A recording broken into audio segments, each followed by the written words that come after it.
Cada vez que fríes algo, ese aceite de girasol llena tu cocina de un compuesto que la OMS clasifica en el mismo grupo que el asbesto. No es metáfora, no es exageración, es química básica y lo estás respirando. Lo que hace ese humo no lo vas a leer en la botella, tampoco en el sello de corazón saludable que lleva en la etiqueta. Alguien pagó para que ese sello estuviera ahí y hoy vas a saber exactamente quién, cuánto pagó y por qué lleva 60 años funcionando. La versión oficial dice esto: las grasas saturadas, las de la mantequilla, la manteca, el aceite de coco, tapan arterias, engordan, matan. La alternativa inteligente son los aceites vegetales: girasol, soya, maíz, cártamo, canola. La etiqueta dice altos en grasas buenas, bajos en grasas malas. Heart healthy, saludables para el corazón. Esta historia la llevas escuchando desde que eras niño. La propagó la Asociación Americana del Corazón desde 1960. La repitieron los cardiólogos, la adoptaron los gobiernos, la pusieron en la pirámide alimentaria. Es el consenso, 60 años de consenso médico.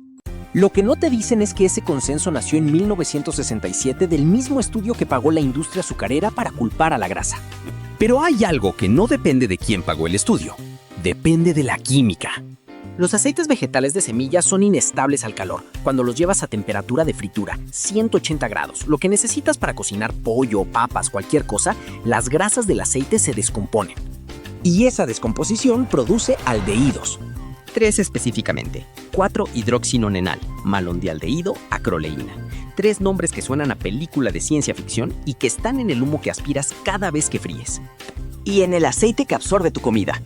La OMS los clasifica en el grupo 2A y 2B, la misma clasificación que el asbesto en ciertos contextos, probablemente cancerígenos para los seres humanos. Para entender de dónde vienen estos aceites, hay que retroceder a principios del siglo XX. Procter & Gamble, la misma empresa que te vende Downy y Pampers, en 1911 lanzaron Crisco, una grasa vegetal creada en laboratorio para sustituir a la manteca. ¿Por qué? Porque la manteca era cara y el aceite de algodón, el subproducto de la industria textil que antes tiraban a la basura, era baratísimo, literalmente desecho industrial. El problema era que sabía a nada y era café. Procter & Gamble lo hidrogenaron para volverlo sólido, le pusieron colorante amarillo y lo vendieron como la alternativa moderna y científica a la manteca de cerdo. El marketing incluía recetarios enviados a domicilio, convenios con iglesias para distribuirlos y una campaña directa a médicos que decía, sin una sola prueba, que Crisco era más digestivo que la manteca animal. Eso fue en 1911, 100 años antes de que existiera la evidencia. Espera, si esto te está encabrón, o sea, si te parece útil saber de dónde viene el aceite que tienes en la alacena, dale like. Le ayuda a que llegue a más gente que lo está usando sin saber esta historia. En los 60 llegó el empujón que necesitaba la industria de aceites vegetales.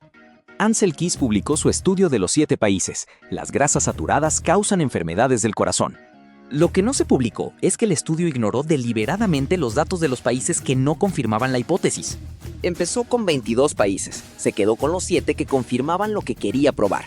Y la industria de aceites vegetales financió la difusión de ese estudio. La Asociación Americana del Corazón recibió $1.700.000 de Procter & Gamble. En 1961 publicó su primera recomendación oficial: sustituyan grasas saturadas por aceites vegetales. Ese es el origen del sello de corazón saludable. Sus palabras, no las mías. Puedes leer el documento original, está en los archivos de la JAMA. A partir de ese momento, los aceites de soya, girasol y maíz tuvieron aval médico oficial. El mismo aval que le costó $1.700.000 a Procter & Gamble. ¿Con qué aceite fríes en tu casa? Cuéntame aquí abajo, porque hay una pregunta que vale la pena hacerse. ¿Desde cuándo usas ese? ¿Y quién te convenció de comprarlo? En 2015, investigadores de la Universidad de Montfort en Leicester calentaron aceites comunes y midieron lo que producían.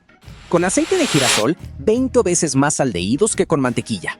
Con aceite de maíz, concentraciones 200 veces superiores al límite que la OMS considera seguro para exposición alimentaria. Con mantequilla, una fracción. Con aceite de oliva virgen extra, también una fracción.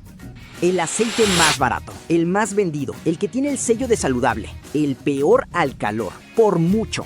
Y no es solo lo que te comes, es lo que respiras. Los investigadores midieron las concentraciones en el aire de la cocina durante la fritura. Estaban por encima de los límites de seguridad ocupacional para trabajadores industriales que manejan estas sustancias profesionalmente. ¿Cuántos de esos trabajadores usan equipo de protección? ¿Cuántas veces freíste esta semana en una cocina sin ventilación? Ahora piensa en cuántas personas en tu familia fríen con aceite de girasol porque creen que es lo correcto. Esto vale la pena compartirlo, especialmente con quien fría en tu casa. El aceite que tienes en la alacena no tiene que cambiarse por algo caro. La mantequilla real, no margarina, mantequilla, aguanta temperaturas de fritura sin producir aldehídos en esas concentraciones. El aceite de oliva virgen extra también.